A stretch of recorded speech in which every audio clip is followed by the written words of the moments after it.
It's not looking super great for the Cavs, but it's time to wake up, NBA!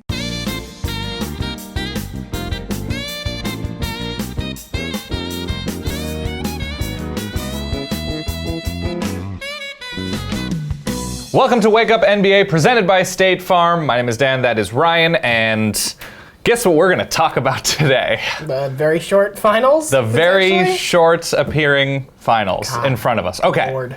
Let's break it down. We've got Warriors side of things, we've got Cavs side of things, Right. and we've got big picture side of things as well. So after game 2, a game in which Golden State absolutely shellacks Cleveland, let's first start with Golden State. Okay. They were efficient. Yep. They played unbelievable defense, Yeah. which led to a lot of easy points, and they took advantage of Cleveland Yes. mistakes. I mean, they were efficient if you don't count the turnovers. It is Correct, very yeah. strange that a team can have 20-plus turnovers and still win by 33 points. Yes. Like, I don't understand that part of it at all. They out-turned over Cleveland, who Yeah. only had 17 Yeah, turnovers. but I mean, the Warriors, one of the things that we talk about the Warriors offense, and so much of it has to do with what they can do behind the arc. Yes. They're a wonderful passing team. They're currently averaging 27 and a half assists per game in the finals. You compare that with some of the great teams from years past, that's like right behind the 90-91 Bulls. It's right ahead of the 85-86 Celtics. Like what they can do as a team. Yes. No matter who's on the court, it's not just the starting five. They have the bench players out there,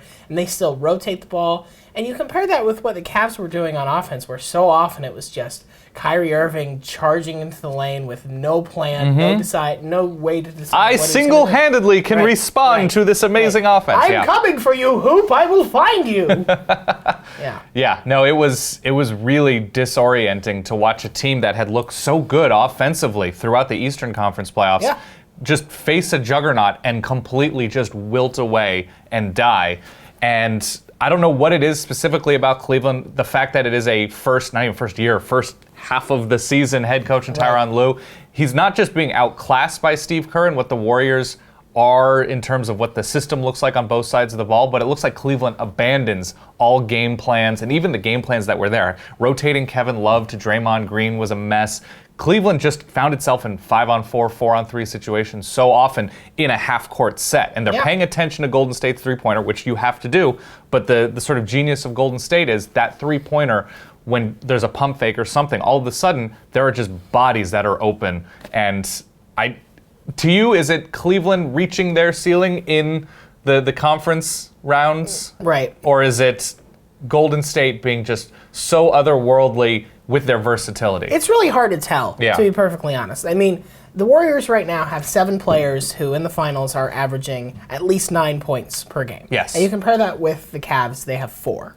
There is this element of, it seems like Golden State has player after player who can step up Yes. and deliver for them, whether it's Andrew Bogut just playing phenomenal defense in very short minutes, whether it's Leandro Barbosa going out and giving them points. And nobody's doing that for Cleveland at this point. I think we all came into the series expecting, okay, we saw what happened last year, but they have their, LeBron has his 2 and 3 there.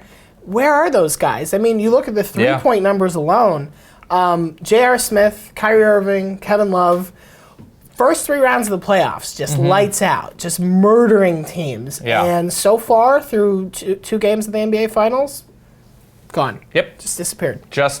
Golden State switching and getting just in the face of Cleveland shooters and making them do something other than catch and shoot has completely thrown them off. I am tempted to say that it is both theories happening at once. I think the Cavs were playing above their level for most of the Eastern Conference playoffs. And defensively, those teams just couldn't do much. Yes, didn't do much consistently to them. But I think also we're seeing a Warriors team that maybe it was getting punched in the mouth by OKC. Right. Maybe it was finally like Draymond Green figuring out that he should just be a fantastic basketball player and not a flagrant foul artist. Yes. I think both of these things are coming true at the same time. We're watching one of the greatest NBA teams of all time versus a talented Eastern Conference squad that just doesn't have it together at all. Why that is? Maybe it is, like you're saying, it is a coach who is, 6 months on the job? 5 months on the job at this point? No, I think that has something to do with it. But yeah, watching Cleveland out there, it seems like a team of specialists, not players, where you look at what Golden State can do, so many of their players, and it's hard to say like, oh, Golden State just wants it more. Right. They're just willing this to... It's when you watch the loose balls go to Golden State, when you watch tipped rebounds and more Golden State players attacking the glass, like, it's not that Golden State's bigger, it's not that Golden State is necessarily all that faster. Sure, they have speed and athleticism, but they just seem to be grabbing the ball more often. There has to be a point in this series where, because the Cavs have been in Game 1 and Game 2 into the second half. Yes. And then there's a point where it just all sort of collapses. Golden State goes on a huge run. Cleveland has no idea how to counterattack on it or to stop the bleeding. Right. And then the game totally gets away from them. I mean, even though this game was a blowout, it's not like we got to the end of the first quarter and Golden State was leading by 19 points or something. They have to figure out, and maybe it's because they were playing in Oracle. Maybe it'll be different back in Cleveland. Yeah, it will be. They have to figure out a way to survive those stretches where, Clay and Steph and Draymond are hitting every three-pointer. They feel like they can't get anything going. They have to figure out a way to at least minimize the damage from those and then be able to come back from them. Yes, and mind you, this is a Cleveland team that hasn't seen a Golden State offense completely explode. They're not getting a ton from Clay. They're not getting a ton from Steph. They both had fine games, particularly Steph in Game 2, but nothing in terms of like, wow, Steph just dropped 17 in the third quarter. Yeah, I mean, if you told Cavs fans that after 2 games of the finals, Draymond Green would be the leading scorer for the Warriors, they would have thought, well, we're definitely, it's probably 1-1, maybe we took 2 games on the road, and I don't, And now this comes with Kevin Love potentially not playing in Game 3 at the very least, or the series as a whole, losing a huge shooter and a huge physical presence. I mean, the presence is there, maybe not the defense, but the presence. He is a large. He is there. When his name is called during roll call, he does say here. He is here, and he is a big man. Yeah, I couldn't see this going beyond 5 games. Wow. Okay. Thanks for watching Wake Up NBA. No, I mean, I think you're right. Yeah. I don't know what adjustments the Cavs can make at this point, because it does feel like the natural weaknesses they have are being exploited by the Warriors, and the Warriors have not had this. It's so hard to say, because between Game 1, where you have Steph and Clay barely contributing to the offense in the way that we usually expect them, Game 2, where Golden State uncharacteristically turns over the ball a million times.